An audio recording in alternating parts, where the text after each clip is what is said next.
Study IQ IAS, अब तैयारी हुई अफोर्डेबल। सुएज कैनाल का इंडिया के लिए ऑल्टरनेटिव।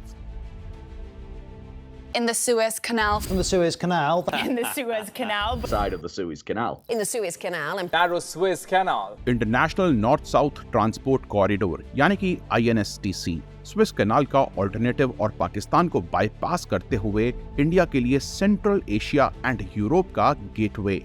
दोस्तों, हिस्टोरिकली इंडिया में ब्रिटिश राज को मेंटेन करने में सबसे बड़ा इशू था इंडिया और ब्रिटेन के बीच दूरी। केप ऑफ गुड होप के थ्रू लंदन एंड मुंबई के बीच दूरी 17,000 किलोमीटर से भी ज्यादा है और इसीलिए अफ्रीका एंड एशिया के क्रॉस सेक्शन पर लोकेटेड सिनाई पेनिनसुला पर 1859 में ब्रिटेन ने सुएज कैनाल का निर्माण शुरू किया। दोस्तों, इस कैनाल ने वेरियस लॉक्स के द्वारा मेडिटेरेनियन सी को रेड सी से कनेक्ट किया और 1869 में सुएज कैनाल खुलने के बाद लंदन और मुंबई के बीच दूरी सिर्फ 10,000 किलोमीटर रह गई और एशिया एंड यूरोप को इकोनॉमिकली इंटीग्रेट करने में सुएज कैनाल का बड़ा रोल रहा। लेकिन आज 150 साल बाद सुएज कैनाल का कंट्रोल इजिप्ट के पास है और शिप्स को सुएज कैनाल से पास होने के लिए $70,000 तक की फीस देनी पड़ती है एंड अबाउट 16 आवर्स का टाइम लगता है। दोस्तों, शुरू करने से पहले आपको बता दूं कि स्टडी IQ आपके लिए लेकर आया है प्रीलिम्स टू इंटरव्यू बैच यानी कि P2I बैच, जिसमें आपको 1-on-1 मेंटरशिप के साथ साथ होम डिलीवरी ऑफ बुक्स भी मिलने वाली है। दोस्तों, इस बैच में एनरोल करने के लिए यूज करें कोड RTLive का एंड इस कोड से पाएं मैक्सिमम पॉसिबल डिस्काउंट। चलिए कंटिन्यू करते हैं। साथ ही सुएज कैनाल आज एक वेस्ट के हाथ में जियोपॉलिटिकल टूल है। सुएज कैनाल का कोई और वायबल ऑल्टरनेटिव नहीं है। ऑफ कोर्स, अगर आप केप ऑफ गुड होप से एक्स्ट्रा 7,000 किलोमीटर ट्रैवल करना चाहते हैं तो बात अलग है। पास्ट में वॉर्स के दौरान कई बार सुएज कैनाल को ब्लॉक किया गया, चाहे 1956-57 का सुएज क्राइसिस हो या 1967 एंड 1973 की अरब इजरायली वॉर या फिर रिसेंट में हुए Ever Given blockade. Hence Suez Canal blockable है। ऑल्दो इंडिया इजिप्ट के साथ अच्छे रिलेशंस एंजॉय करता है, लेकिन फ्यूचर में ये रिलेशनशिप किसी भी और जा सकती है, क्योंकि इजिप्ट आज चाइना के बेल्ट एंड रोड इनिशिएटिव का हिस्सा है और रीसेंट टाइम्स में इजिप्ट ने कश्मीर में होने वाली G20 मीटिंग को बॉयकॉट करते हुए प्रो चाइना एटीट्यूड भी पोर्ट्रे किया है। इसीलिए इंडिया के पास यूरोप की कनेक्टिविटी का ऑल्टरनेटिव होना जरूरी है और इसी जियोपॉलिटिकल पिक्चर में हमें इंटरनेशनल नॉर्थ साउथ कॉरिडोर की इंडिया के लिए इंपॉर्टेंस समझ में आती है। INSTC को ईयर 2000 में प्रपोज किया गया एंड 2002 में इंडिया, ईरान और रशिया ने INSTC की डील साइन करी और 2005 में फॉर्मली अजरबैजान ने इसे ज्वाइन किया। दोस्तों, federation of freight forwarders association के अकॉर्डिंग INSTC ट्रेडिशनल रूट से 30% चीपर एंड 40% शॉर्टर है। दोस्तों, आज international north south transport corridor की रूट अलाइनमेंट कुछ इस तरह से है।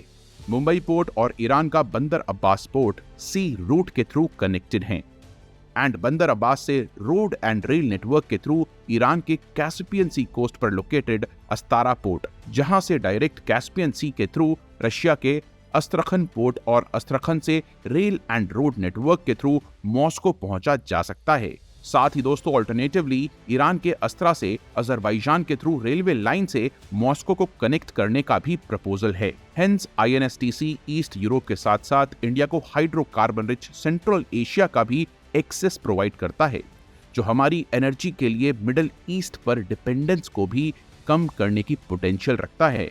साथ ही INSTC के थ्रू हम पाकिस्तान को भी बाईपास कर सकते हैं और ईरान के साथ अपने ट्रेड टाइज को और स्ट्रेंथन कर सकते हैं।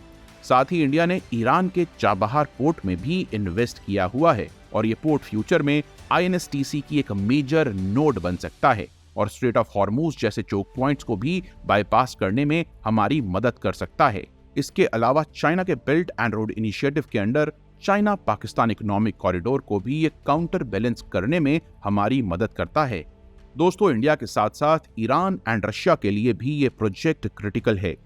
ईरान को INSTC यूरोप एंड एशिया के बीच कनेक्टिंग नोड बनाता है। साथ ही चाइना पाकिस्तान इकोनॉमिक कॉरिडोर से भी ईरान को कम्पीट करने में हेल्प करता है। साथ ही INSTC रशिया को इंडियन ओशन की डायरेक्ट कनेक्टिविटी प्रोवाइड करके Black Sea and Turkish Straits पर रशिया की डिपेंडेंस को कम करता है। इसके अलावा आज रशिया चाइना के ऊपर डिपेंडेंट है क्योंकि रशिया यूक्रेन वॉर के बाद से ही China Russian oil and gas की सबसे बड़ी मार्केट है और INSTC energy starved South Asian market को रशिया के लिए ओपन करने का पोटेंशियल रखता है।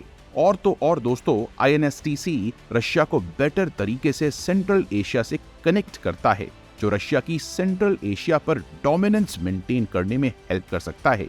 और इसीलिए रशिया एंड ईरान के ट्रेडिशनल शिपिंग रूट्स जो वेस्टर्न सैंक्शंस के मोहताज हैं, उनका सैंक्शन फ्री ऑल्टरनेटिव भी INSTC ही प्रोवाइड करता है। साथ ही अजरबैजान भी INSTC का एक इम्पॉर्टेंट पार्ट है एंड अपने पेट्रोलियम एंड नेचुरल गैस को INSTC के through Azerbaijan south Asia and east Europe में एक्सपोर्ट कर सकता है। Hence INSTC Europe and Asia के बीच एक ऑल्टरनेटिव रूट है, जो रूट के अलोंग कंट्रीज के बीच कोऑपरेशन एंड इकोनॉमिक इंटीग्रेशन को इम्प्रूव करता है। दोस्तों, 2002 से लेकर अभी तक ये कॉरिडोर डेवलप नहीं हो पाया है क्योंकि ईरान एंड रशिया आज वेस्टर्न सैंक्शंस के नीचे दबे हुए हैं।